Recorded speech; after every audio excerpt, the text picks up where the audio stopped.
Hello, everyone, and welcome to our show, Conversation with Priya. I'm your host, Priya Mishra. Thank you for joining in today. And today we have a guest, Lance Scoular, coaches business in importing, exporting, and global trading to better navigate the minefield of international trade and transport safety. He helps businesses to understand the rules, process, players, documents, and cost, and show how to mitigate those risks. Nicknamed the Savvy Navigators, Lance has been involved in international trade and transport since 1968. He has played varied role ever since, which included freight forwarding, trade export advisor, tutor at a number of universities and community colleges. In his current role as online coaches and educator, Lance helps global businesses propel forward towards success in importing, exporting, international trade, and transportation. He lives in Sydney, and today he's joining in us on Zoom. Help me to welcome Lance Scoular from Sydney. Hello, Lance. Welcome to our show, Conversation with Priya. Thank you for joining in. Welcome. Thank you. Thank you. Nice seeing you again after a while, but it is an honor. Today we want to start with how your whole journey started. Would you like to explain a bit first of your journey for our audience? Yeah, well, that's a good question because just thinking back, it probably started with as a kid, my father was involved in export of a product called Horlicks malted milk. He had we lived at Camaray on Middle Harbour, and he had an office originally in King Street in Sydney, but also later at Crow's Nest, so it was very close to home. But he would talk about, war strikes and loading ships, and this is back in the early 60s when I was a kid. Right. And then I think it was about 12 years old, and he was invited by the Blue Star Line, a shipping line, because he exported, to Sri Lanka and I think to India, the Pacific Islands. He was invited to go on a cargo ship as a guest of the line, and basically those cargo ships did have a number of small cabins. Wow. But we basically, had our meals with the captain in the sort of a stateroom. And the great thing was that I was an only child, and the captain had his wife, right, and his son, who was about the same age as me. And I think he was a New Zealander from memory. I could be wrong, but we had the run of the ship, and I say that literally, but metaphorically too. Okay, yeah. So we spent a lot of time going up, to the bow of the ship. There was the chippy, the carpenter type of thing. There was a sparky and an electrician, and so different people on the ship would sort of, invite us to see what they were doing. And this is before containers. It must have been about 1961 or two, something like that. Yeah. And so I learned, we went from Sydney to Queensland, Brisbane, to Townsville, Cairns, and then back down to Sydney. So at each port, I was watching the cranes lift the slings with cargo in it, unload it, and all that sort of thing. Wow. I mean, I didn't watch it for hours, but I was aware of what was going on. Sure. So then when I finished my high school certificate in 1968, was a matter of I applied for a number of jobs. I wasn't going to university. Yeah. Okay. I had thought of going into the army as a musician because I was in brass bands and things. Very unique. Anyway, anyway, I thought I'll apply for a few jobs, and there were a number of them relating to import-export, customs brokers, and I don't think they called freight forwarders that name at that time. Yeah. But anyway, I applied for 3 jobs and got the 3 of them. They were the good old days. So then I had to choose which one do I. And so I went with a company called Australasian Transport and Shipping Agency Company Proprietary Limited. Wow. Known for short as AT and SA. So they're down in Sussex Street, Right. They're not, not there anymore. And the ships used to come into Sydney Harbour, Piermont, right. Yeah. all that sort of thing, Darling Harbour. And so it was a great company, and I progressed quite quickly, went from a bills clerk to doing compiling of the customs broking entries. So I was in the customs section, and they had a fleet of trucks. And then I've only been there a bit over a year, and a union rep for the Federated Clerks Union came in and said, I'd like you, to join the union. I said, I'd prefer not to, thank you. He said, well, we will get the truckies union to go out and strike for this company if you don't join. And I said, anyway, I could go on and on, but I won't. So I got a job at 3M Australia, Minnesota Mining and Manufacturing, and up at Pymble, and I joined their customs section, which was part of purchasing. But I was also involved with the export side of things. I liaised with the export department. Sure. From there, I went to another American company, as 3M was, Baxter Healthcare. Right. And they were at Rosebery when I joined them, but they were actually in the process of building a factory at Old Toongabbie. They're still there. Yeah. And I was there for a few years, and from there, I did a TAFE course on management, and I applied for my customs broker's license. Now, I did exams with customs. They were actually running a TAFE course, but it hadn't completed the 3 or 4 years that it would take. So customs still ran courses, not exams. You had to do your own self-study. So I got my customs broker's license, and then I decided to start up my own brokerage as a freight forwarder and a customs broker. So I did that. I merged with another company down, 13, 14 years down the track. I became a partner or a director of a number of companies. Yeah. And then we sold that company to a New Zealand company. And then I got a few assignments. I was with Mainfreight at the time, a great New Zealand-based company, as the international trade consultant. Yeah. And I got approached by a mate from school at Crows Nest Boys High School, and he was with the New South Wales Business Chamber. And he said, I'd like to have you join our business, but you'd be contracted to Austrade, the Australian Trade and Investment Commission. Yeah. I said, I don't know about that. He said, well, I'll come out to where are you working? I said, at Mainfreight. He said, I'll come out and have lunch with you. So I had a chat to him, and I thought, yeah, maybe I'll give that a whirl. So I joined Austrade as a contractor. Yeah. That was back in, I think it was 2007. I was there for a few years, and then I got involved in the end of 2008 with social media. Right. I was running courses. I had been since 97 on import-export. So import-export made easy, or what was it called then? Import-export, an overview of the basics. It was a 2-day course run on Saturdays. And I know a lot about importing. I know less about exporting. So working for Austrade would obviously give me a bigger insight into the world system. So I did that. But then, as I said, I got involved with, from my courses, a number of people sent me LinkedIn and Facebook invitations. And originally I thought, what's that? I don't know about that. And then I Googled, how would you use that for business? And I thought, I better join this. So I joined. So after about 6 months of testing, trying things out, particularly between Twitter and LinkedIn, I found that I could build my LinkedIn network globally and use Twitter to build that. So I then thought, well, business in general, small business, because I was used to small business myself, I could help people with their social media to promote their small business. So I left there to start doing, a consulting job and working with small business people.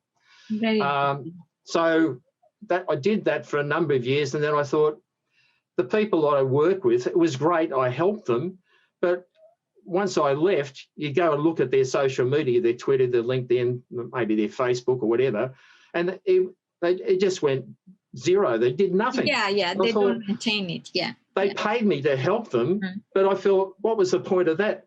That was a waste of money on there because they didn't do anything with it. Yeah. So I decided to pivot back into doing courses, training and that again. And obviously the pandemic's created the environment for online training. Yeah, no, for sure. So that's very interesting. So that brings to my next question. How do you deal with the various geographic when it comes to the freight forwarding due to the different custom rules? Well, you have to be aware. So I'm talking now from an Australian perspective because that's where I've been based. Yeah, of course. Yeah. But I'll try and put it, because both you and I have global audiences, and I'm sure there'll be people from other countries that will watch this. Yes. So I'll talk initially and then sort of expand. So if people are importing, and I was looking after their customs clearance, sometimes the supplier from overseas to Australia would supply the tariff classification, the harmonised system, which is the World Customs Organisation, that has those 97 chapters with the 4-digit codes. But if they actually included that on their invoice, I would check it out compared to our Australian customs tariff. I'd say, no, I don't think that's actually correct. So that's one thing. Don't assume that when you're given information from another country, their classification, it may not actually be relevant to an Australian customs. Yeah. So that's one thing. The other thing is, let's see, in Australia, we have, as I just mentioned, we have the Australian customs tariff. Right. But for exports, the Bureau of Statistics has a similar but different classification. It's called the Australian Harmonised Export Commodity Classification. So even so, you can't use the same import classification that we'd use as a customs broker in Australia for export, because it's different. The Australian Bureau of Statistics has a different classification system. Right. It's similar but different. So if we take that to a global situation, if people in other countries like India or the UK or the European Union, people should be careful what the classifications are for import into their country, and also when they're exporting out, are they using the correct classification within their own country, so that they're not contravening any rules that could cause issues with their jurisdiction. Wow. Very interesting and very deep detail. So what have you been learning from your career and you can still imply in your entrepreneurial shape?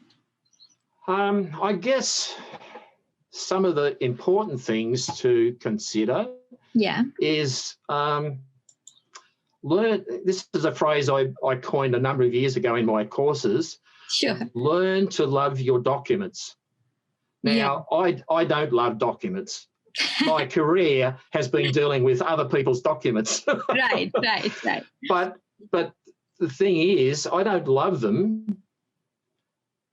Well, let me put it another way. I don't like the documents. Yeah. It's frustrating to do it, but that was my business. So I loved them because they gave me income, because people gave those documents to do the right thing so that they could conduct their business. So I think that applies particularly in import-export. The documents that are required to get the goods from one country to another, to clear customs out of one country into another country, and things like quarantine or health department situations, you have to cross the T's and dot the I's to the nth degree to get it right. Because if you don't get it right, things go wrong. And when things go wrong, it costs you money. Yeah, for sure. And I'm pretty sure it's something I would say that if you love your trade, you love everything involved with that trade. So once you master in your area, wherever you want to master, whatever is your expertise, or wherever you are doing business, if you don't know your trade, you are screwed up already. Right. So it's exactly. And if you love your trade, the profession you have chosen, and you're passionate about it, you love every part of it, That's right. And if you're not, trade will make you to love you. Like, anyway, it's a post love. So it's gonna happen sooner or later. Have free trade agreement made any difference to international trade? Yeah, well, it certainly has to Australia, and I really can't. I guess it has to other countries as well, but from an Australian point of view, early in my career, Australia and New Zealand was the first free trade agreement, and it makes sense because we're so close across the ditch, as we say, but also we're very close as two countries that share similar ideals and whatever. So we had a free trade agreement. I forget what it was actually called back in the day, but it was there. With Australia, since probably the late 80s, early 90s, I guess, pursued free trade agreements, and some of those are USA, China, ASEAN, the group of nations, Southeast Asia, Japan. There's a number of, over the years, they've negotiated. Now, currently, the Australian government, and I'm not too close to what's happening with free trade agreements, but I know they're in negotiations with India, with the UK because of Brexit. And also with the European Union as a whole without the UK.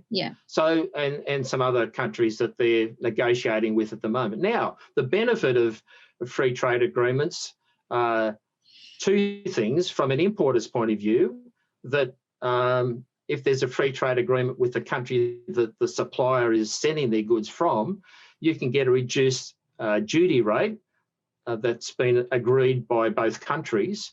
And so I can remember now, where was it? The client was actually importing, I think it was from Bangladesh, and because there was a free trade agreement with them, I think I'm right. It might be a different country anyway, but you had to have a document signed by a certain organisation in the country's government to get it. So without that document, you couldn't take advantage of that reduced duty rate. So that's an important part. If you're dealing with another country that has a free trade agreement, you have to find out what are the documents you need, both as an importer, but also if you're going to export to an overseas country, what documents do you have to provide to your customer in that overseas country?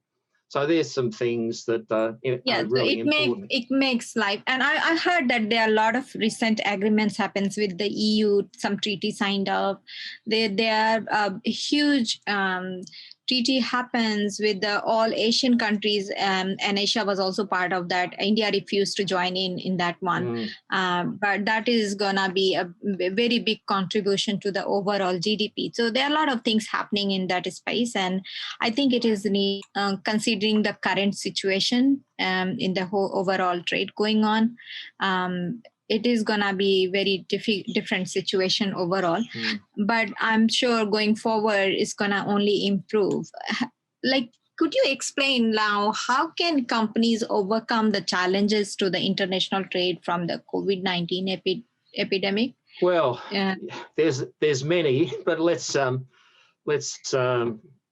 think about it. So from an Australian perspective, and really this probably applies to most countries as well, because planes have basically, majority of planes aren't flying anymore, particularly passenger planes. But remember, on passenger planes, there's a lot of cargo in the belly of the aircraft, and underneath the seats that we sit on those planes, there's a lot of cargo. And because those passenger planes aren't flying, or very few of them are, it means there's no cargo. Now, in Australia's situation, the Austrade, the Australian Trade and Investment Commission, they brought in some people and set up a little division, finding ways to actually deal with airlines to carry cargo to and from Australia. So one of them was obviously to China, because there was so the other thing, to go backwards, when China first had the coronavirus, that meant a lot of supply problems were there. People getting their supplies from China had issues because they weren't producing or they had limited production capability, and also getting the goods out of China was an issue. Then we had in Australia and other countries too, demand situations. So yes, the supplies might have resumed from China, but the demand has released because of the COVID had affected those importing countries. Yeah, for sure. Right? For sure. So that's the air freight side of things. Yeah. But what happened, this initiative by Austrade, they've helping particularly for perishable foodstuffs to go overseas and also import things like PPE equipment and medical supplies. Okay. Yeah. On the sea freight side, containerization has revolutionized the world. Yeah. And that's how it's enabled global trade over the last 20, 30, 40 years. For sure. But the problem now is a lot of containers get caught up in Australia and they can't get the empty containers to go back to China or India or the USA because there's gridlock. If you're in the CBD of a major city and you get a traffic jam, nothing can move. And that's what's happening both in Australia, the USA, I know in the UK and the European Union. There's these congestion of containers trying to unload and find empty ones to take the goods out of that country. So and what's happening with that is the freight rates and the handling rates costs are going up. Of course. So you might be able to get the goods moving, but it's going to cost you a lot more. And so for people who were thinking at this point of time in January 2021, if you're thinking about going into import-export, if you're going to think about it very seriously, check out all the things you need to do before you commit money to do it. If you're currently involved in import-export, I don't have to tell you the problems that are there, but you need to think about what are your contracts that you've got in place now? Do you need to renegotiate them? And particularly the Incoterms, the international commercial terms put out by the International Chamber of Commerce in Paris, France. Maybe the Incoterms you're using expose you to additional costs that you might be able to get rid of if you renegotiate your Incoterm and get the other party, whether they're an importer or an exporter, to take more of a loss on their side of things. Interesting. So it's a bigger picture to see. Like people should be able to, having your current one, it's like really mind-blowing for people to understand the detailed problem, what is going on. Not many people understand that detail level. They think that, there is a delay, but there are many nitty-gritty involved in it. Very, very interesting. So do you think it's gonna recover after this whole vaccine? Because I know we got TGA approval for Pfizer and all, but I'm just thinking how long this is gonna take, because we are already impacted due to our 10 years of drought and fire issues and all, and now all these trade issues. How long it is gonna take for import-export for companies to come over out of it? Look, I'd said last year, I don't think 2020 was going to be the end of it, but as we come into 2021, I think it's going to be another few years before it gets back to, and it's not going to get back to what it was like before 2020. Yeah, for sure. It's going to be a different situation, but to come back to some sort of stability. Yeah, I think we're going to see 3 or 4 years before we get, we can sort of say we're out of that COVID-19 situation and this is the new normal. But I think it's going to be a number of years because I don't even think let's say the vaccines get out there, not only in Australia but around the world, there's other strains coming up. So they probably have to get new vaccines for the new strains. Yeah. So it's not something that's just, we put up stop sign and said that's the end of COVID. Yeah. It's going to be a continuing thing. We'll just have to live with it, and we'll have to work with it in a business sense. We'll have to understand. Yeah, we have to do things as we are doing now. Yeah, we have to adopt, because I was listening a news article recently, and in that they were mentioning that by the time everybody will get the vaccine, because it's not about one country or one zone, it's about overall like 190 countries. By the time everybody will get that, it's like 5 to 7 years of time, Yeah, as you were talking, I just remembered seeing, and I'd heard about it on, on the internet, but I saw a news item about how in, let's say, Colombia, I think it was, or any coffee plantation country, they can't get the people to pick the coffee beans. Right. So that coffee industry is going to get pretty much decimated. It won't go away, but it'll take a long time to recover. And so that's just one little part of an industry, of the food and beverage industry, that's highly impacted, Yeah. Same coffee industry, we are already impacted. Tourism is already impacted. Airlines, associated industry of tourism and events are already impacted. So there are huge impact already. We can see. And it's, you just don't see one thing is going down. Once one thing goes down, the surroundings, also the other elements also involved in it. So it's a huge impact overall economy. We can claim that we recovered the recession in Australia, but there is a bigger impact. I believe it still needs to be seen and analyzed. We need to go in more detail into that. It's my last question to you. Could you share some interesting case study from your long-term career if people wants to join in import-export industry now for the youngsters? Well, I guess, as I said before, that if people are thinking about going into it, and look, there's opportunities. I think it was, what's his name? Anyway, the saying goes, significant competitive advantages lies with those organisations and individuals that anticipate well in turbulent times. Yeah.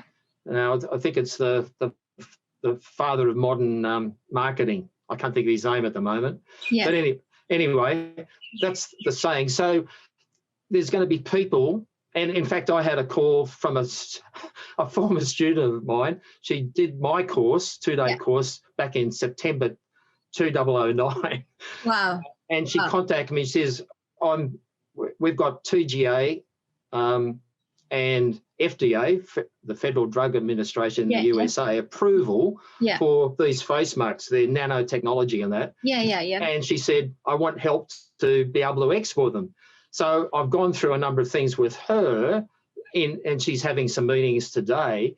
But the thing is, they're probably, and I've spoken to a contact at New South Wales government trade person I used to work with back in my Austrade days. Yeah. And she said, well, there's a lot of competition because everyone's making these things at the moment. But I think there may be some real, because of who they're working with government approvals, so they might be able to do better.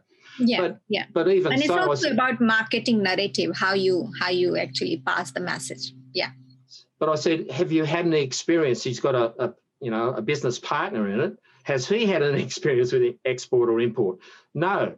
So they're going to really have to think through all the issues involved with those things we talked about before, sea freight, air freight, the problems, the costs, all those things. So you really have to go in, do your research. Then you have to do your planning. You have to think about all the risks involved and how you mitigate those risks. Yeah. So I'll probably leave it at that because we could go on for 2 hours what those risks are.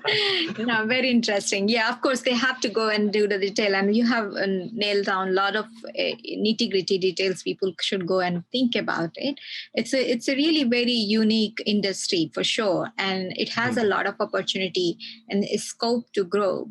And also government is supporting a lot, no doubt about it. Government Australian government, I'm sure governments around the world are probably trying to help their export in particular, because that brings revenue into their own country. Yeah, and also soft power involved in that when it comes to that. So it's not just only the product and the revenue. It's also there are a lot of soft power when one product goes to the another country and get the name and fame out of it. So it's also a country position. So I'm pretty sure everybody is trying to support on it. But yeah, it's a long journey yet to recover out of this and bringing the new era. There will be a different ways, I believe, to do the overall business. And I'm pretty sure a lot of people are already adopting to that and coming up with the new ideas. Looking forward to see that. Thank you so much for joining that today, Lance. It was, again, honor to listen you and hear your story. And I'm sure the audience will get a lot from you. Thank you so much for joining in today. My pleasure. Thank you. Thank you so much for watching this video. If you liked it, like, comment, and subscribe if you haven't already done it. To know more about us, visit www.corporality.global. And also you can find more about Priya Mishra is on priya.sydney.